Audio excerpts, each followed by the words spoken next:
guys, so, ano ba? Hindi. So, isang magandang gabi sa inyo at sa lahat ng manonood, kung umaga mo man to napanood o tanghali o hapon, isang magandang araw sa inyo. So, bali, ang tagal ko na naman nawala. It's been a month. So, dahil sa sa kadahilan ng hindi ko masabi, pero parang sige, sasabihin ko na nga. Tinamad ako. So, yung huling content ko ata is last 2 months ago. So, yun. Gusto ko mag-vlog.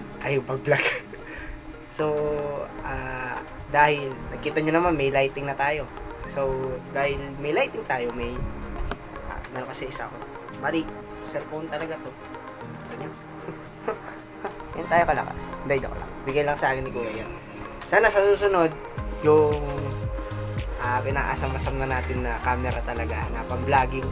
Then, tapos yung mga pang-edit, sana kuloloobin ng Diyos, sana makuha natin yun. Then, so ano nga ba yung content natin ngayon? So ano nga ba yung pag-uusapan natin ngayon? Kumbaga, eto, siguro napapansin nyo dahil matagal-tagal din akong nawala. So eto na yung sasabihin ko na hindi, eto na. So kung napapansin nyo, last year, nag-stop ako ng pag-aaral. Then, nagtrabaho ako, parang mas hinahanap ko talaga yung, hindi naman sa pagiging bias, kumbaga sa tablet, hindi naman sa pagiging pero mas hinahanap ko pa rin yung pag-aaral. Kumbaga kahit na trabaho ko sa hotel, trabaho ko sa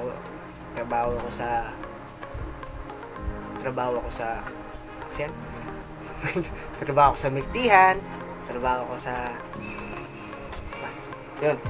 At pinasukan ko na din yung trabaho nagawa ng mga buko juice yun. So, at ito pa, pumasok na din pala ako sa pagiging muntik na akong makapasok sa pagiging security. Then, naisipan ko mas parang hinahanap-hanap ko yung pagiging estudyante. Yung mas gusto kong makapagtapos dun sa goal na course na gusto ko. Kumbaga dahil nag-stop nga ako, then parang gusto kong ituloy dahil yun yung gusto ko, yun yung pangarap ko at pangarap din ng pamilya ko. So, ang dami nagtatanong, lalo na sa mga sa mga kaklase ko dyan. Shout out. So, bakit naisipan kong mag-edu? O bakit naisipan nilang mag-edu? Kasi sinasabi nila like dun sa mga nakikita ko sa Facebook, no choice, ano pa ba? Dahil family choice, dahil parang nagustuhan lang nila, ganun. Pero yun yung parang hindi ko naman sila inaano. Parang para sa akin mali yung pananaw nila na no choice. Bakit? Kasi oo naman, ang dami namang course talaga na parang like engineering, like mas demand talaga yung engineering, lalo na sa ibang bansa. Lalo na yung ano pa bang ibang course na demand sa ibang bansa? Seaman. Yan, yung mga seaman. Saan kasi pumupunta yung mga yan. Pero guys, doctor, nurse, yan, yung mga in demand sa ibang bansa. Pero guys, napapansin nyo, attorney, yan. Daming lalo na mga nag-iibang bansa na parang mas gusto nila yung talagang pagkakakitaan nila, yung kinuha nilang kurso. Pero ako, bakit nga ba ako nag-edit? So, Diba, nung last year, nag-stop ako sa pag-aaral dahil dun sa kamalian kong ginawa. Pagkakamali ko yun, kaya gusto kong bumawi. Then, yung course ko noon last school year o nung nag-aaral ako is Bachelor of Elementary Education, which means BA Ed. Dapat graduate na ako, kaso dun nga dahil nag-stop ako. Then yun, pumasok ako ng trabaho kung saan sa hotel, sa Nifty. Then one day naisipan ko bakit hindi ko ipagpatuloy yung pag-aaral ko, kasi sayang din eh. So ngayon, I'm study Bachelor of Secondary Education, major in Filipino. Then bumalik ako sa second year. So okay naman para mas gusto ko pang ma-enhance yung pagiging teacher ko. Then ano pag yung gusto kong matutunan o ano pag gusto kong ma-apply sa sarili ko.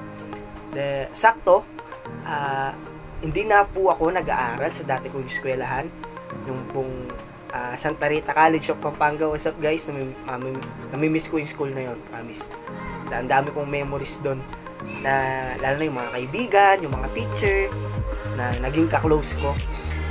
So ngayon nag-aaral po ako sa Our Lady of Fatima, Olfu, dito po sa San Fernando, Pampanga.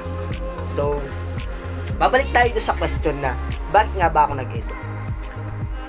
Ako kasi nung grade 12 ako, kinuha ko talaga is ABM, Accountancy Business Management. Then parang yung gusto ko talagang course is marketing, about sa sa market, ganun. Then naisipan ko bakit hindi ako mag-edu.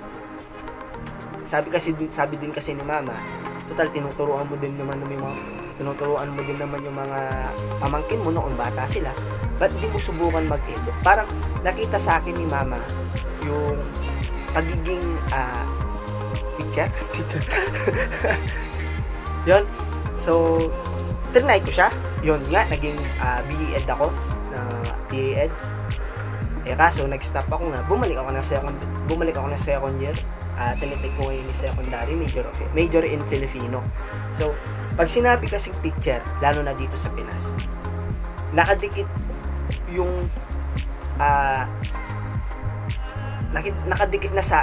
na sa atin yung parang salitang respeto. Kumbaga, tayo kasi yung di ba sinasabi nila, di naman sa inaano natin, loobin ng Diyos, papala rin is maging teacher din ako at makapagturo sa mga estudyante. So diba, yung nga sinasabi ko, nakadikit sa atin yung salitang respeto, lalo na tayo tinuturing na pangalawang magulang. At kaya dito sa Pinas, pag teacher ka,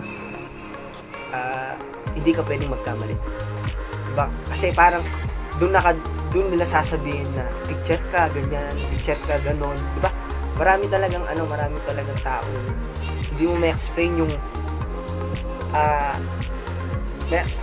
hindi ko ma-explain ngayon.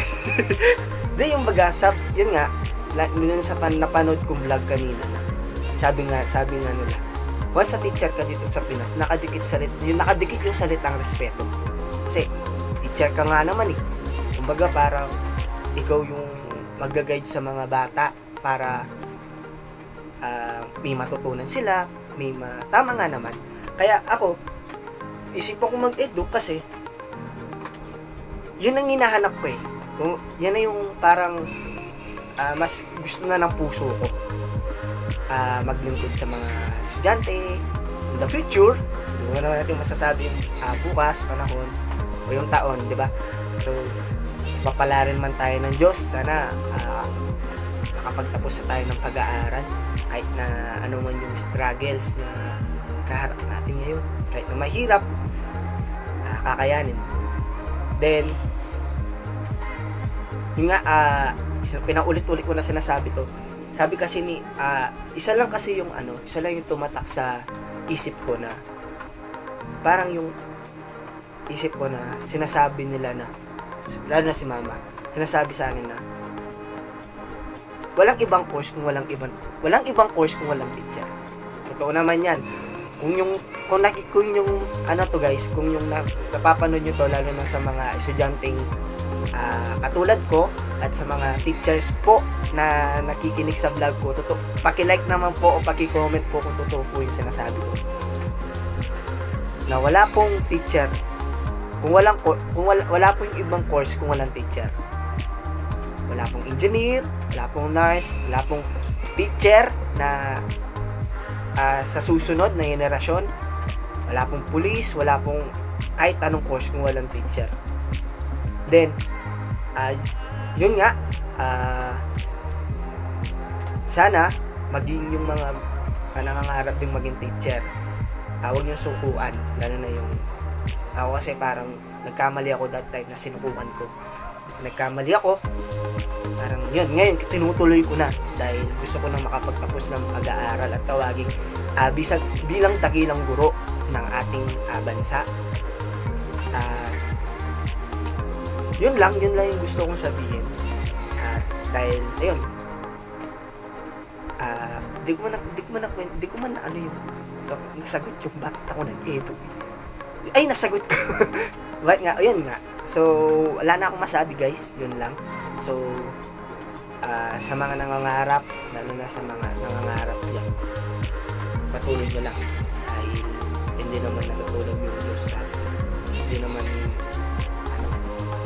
siya na yung nagpo-provide ng pangangailangan natin.